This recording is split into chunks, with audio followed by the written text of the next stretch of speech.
Hey y'all, I'm Tracy with Just to Get Farms. I've been thinking about this question a lot for the past few months. What would I do if I couldn't grow my own food? All of us gardening, homesteading, farming, YouTube channels, we talk about all the time. You need to grow your own food. Food shortages. I mean, you see this on every channel. Everybody is talking about you need to grow your own food. You need to get a garden. You need to start being more self-sufficient. Well, there's a lot of you in our community who send me comments all the time. I wish I could garden like you are. I used to love to get in my garden, but I can't anymore because of health reasons or because I'm in a little apartment or a little garden home or a retirement home. And I don't have the space to garden. I don't have the physical capability to garden. I don't have the financial ability to garden, to build a garden and to do what you're doing. And a lot of you tell me that's why I watch your channel, is because I'm living my dream through you. Or when I watch your channel and I watch your family and you are gardening and with your animals, it reminds me of when I did that with my husband, or I did that growing up as a little girl, or I used to could do that and now I can't. And I've got these comments from a lot of you over the past few years that I've been doing YouTube. And every time I read that, it breaks my heart for you.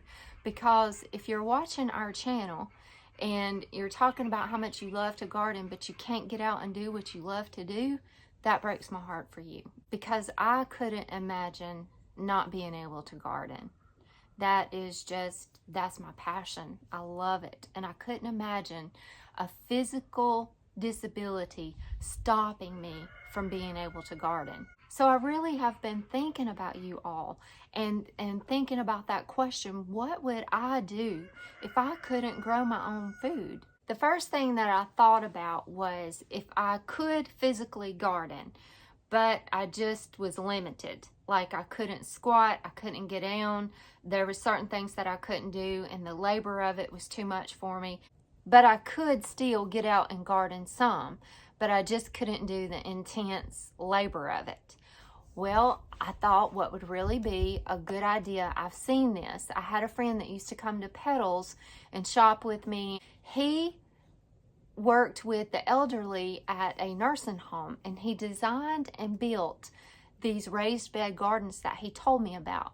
And they were up high where there wasn't a lot of bending or stooping, and it was just hand high and you could reach around, and it was only 4 feet wide so that you could reach all the way to the center on one side. You could go around and reach all the way to the center on the other side. So you could also have some raised beds built where they were wheelchair height or scooter height, so that you could just wheelchair right out there and you could reach and work. You could have them designed and built according to what you could do. Also, you could have them where they're like sit height and have a ledge going around the raised bed so that you could sit on it and work your garden, weed, plant, harvest. The raised beds are a whole lot easier to garden from because there's no hoeing, there's no tilling, there's no disking, there's not a whole lot of work to it other than just keeping it weeded and composting it to keep your soil healthy, and planting it, keeping it weeded, and harvesting it. I would also make sure that there was irrigation ran to those beds so that I didn't have to stand out there and water all the time. You could still do those raised bed in a potager garden style. And even if you only had 1 or 2 raised beds, you would be able to grow some of your own food. I wish I had a picture of these raised beds to show you what I'm talking about. I'm sorry that I don't, but I hope you can visualize what I'm saying. So that's the first thing. If I still had some physical capability to garden, but I was just limited and couldn't do all the strenuous of it, that's what I would do. I would have some raised beds built and I would still garden in my raised beds. I would just make it easier on myself. So if you can garden, but you don't have the space to garden, you have no plot at all to grow any food, find a community garden. My friend Holly manages a community garden at a university, and I did an In Her Boots episode on her. I'll put a link to that if you want to go check it out and see the community garden. But what they do there is they rent little plots to people, and they can come and grow their food in their plot. it's just a great way that if you don't have the land, but you can somewhat garden, you can go and rent a little plot and grow your food. It's just part of the garden that she rents plots to for people to come garden, and that just helps to fund the garden, for all the needs for the garden. Now in the rest of the garden, she grows the food and gives it to the shut-ins and the elderly and the people who are in need.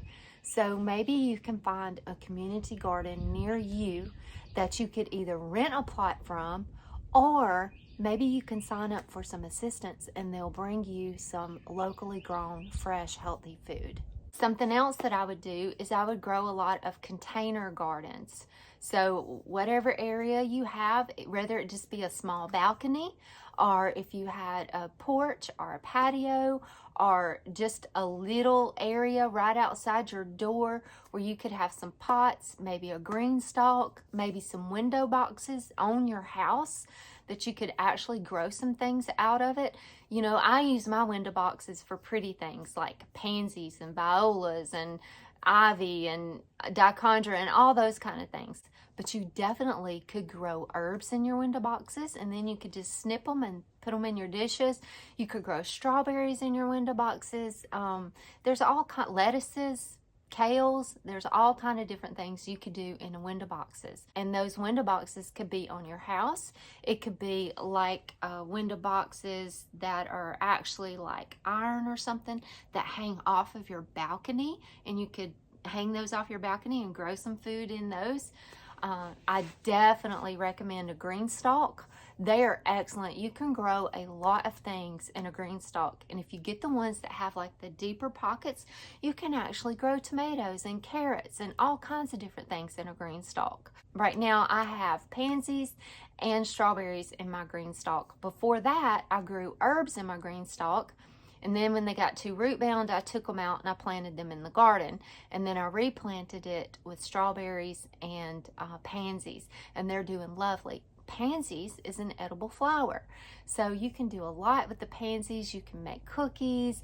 You could candy the pansies and put them on cakes or cookies or desserts or whatever. You can throw them in salads, make a beautiful salad. You could take your GreenStalk and make a salad bowl out of it. You could plant chives in it, parsley, salads, lettuces, kales, all kinds of different things. Then you could also have different pots on your porch or balcony or whatever little space you had, different pots, and you could grow tomatoes in it. You could grow, you could do a companion plant pot where you had a tomato, a basil, and maybe an oregano in there. It would be lovely, but it would also be a beautiful edible pot that could grow a lot of different things that will benefit each other all in one pot. So that's definitely something I would do. If I could not go out and garden, I would try to have container gardens. You can also get grow bags, like Haas has grow bags, all different sizes, from small ones to big ones. You could get a few grow bags, and you could even grow potatoes if you wanted to, or sweet potatoes if you wanted to. You could grow peppers in those grow bags. You could grow tomatoes. You could grow carrots. You can grow anything in those grow bags depending on what size it is. So if I was physically able, I would definitely grow everything that I could in window boxes, containers, grow bags, pots, decorative pots or just terracotta pots, GreenStalks. I would do as much as I could in containers. Now I know and understand that GreenStalks are a little pricey. They cost some money. The window boxes, a little pricey. They cost some money. Now you could have your son or your daughter, your husband, your neighbor. You could have somebody build some for you out of scrap wood, and it would be super cheap. Hardly cost you nothing. But if you buy them, they can be pricey. Grow bags cost money. You know, everything costs money. I understand that. And I understand that a lot of you are probably on a fixed income and you don't have the money for that. You don't have the money for that potting soil and all. So what I would do, if I couldn't afford to buy those things and I wanted to grow my own food, that's what I would ask for Christmas, for Mother's Day, for my birthday. That's what I'd be asking for. Actually, that is what I asked for.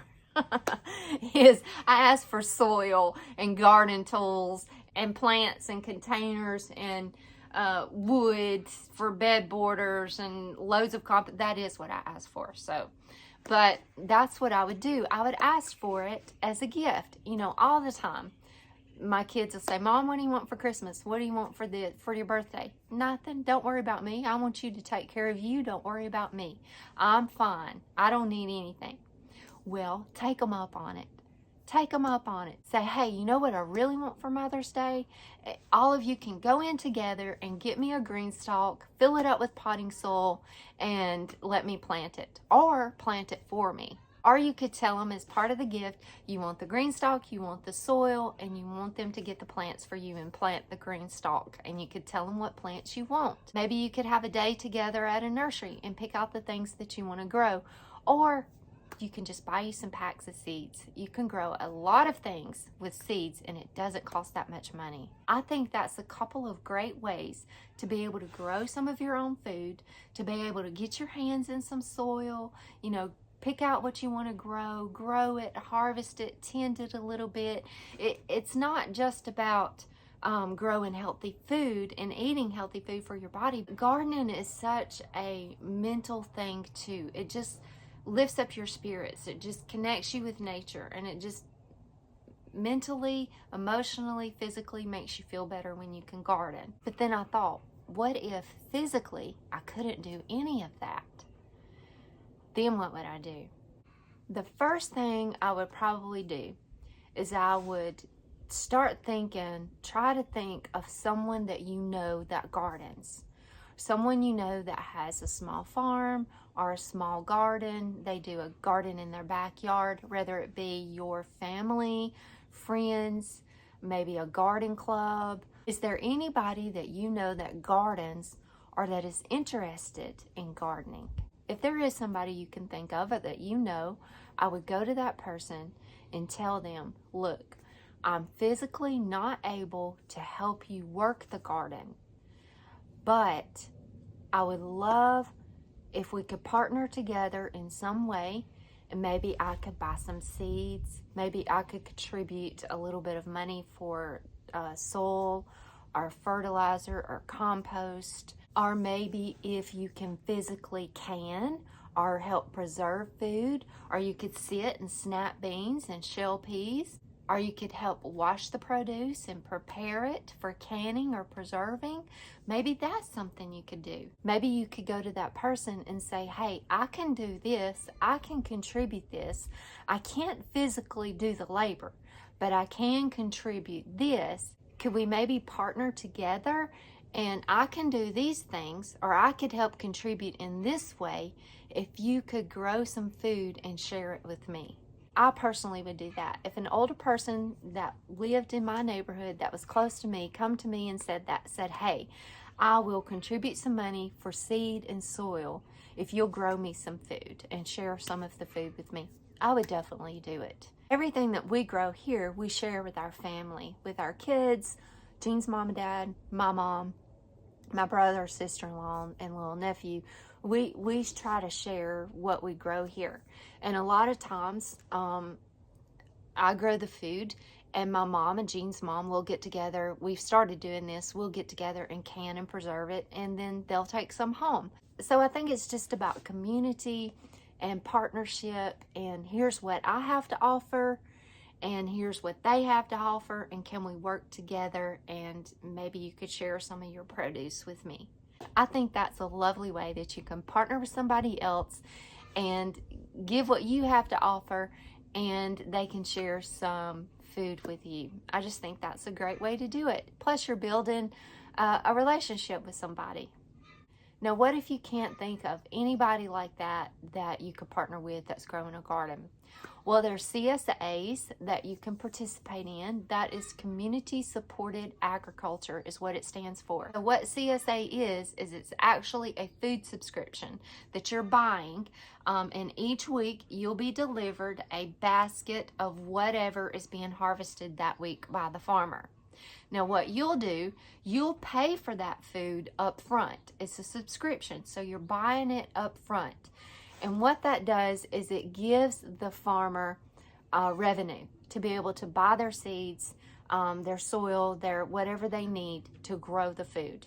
And then as it comes in harvest, you'll get a basket each week of whatever is in harvest. I think CSAs are wonderful because that is a great way that you can help the farmer, and you can be able to get locally grown, what's in harvest, what's in season, organic, healthy food for yourself. The last thing I could think of that I would do if I couldn't grow my own garden is I would try to shop from local farmers and from farmer markets.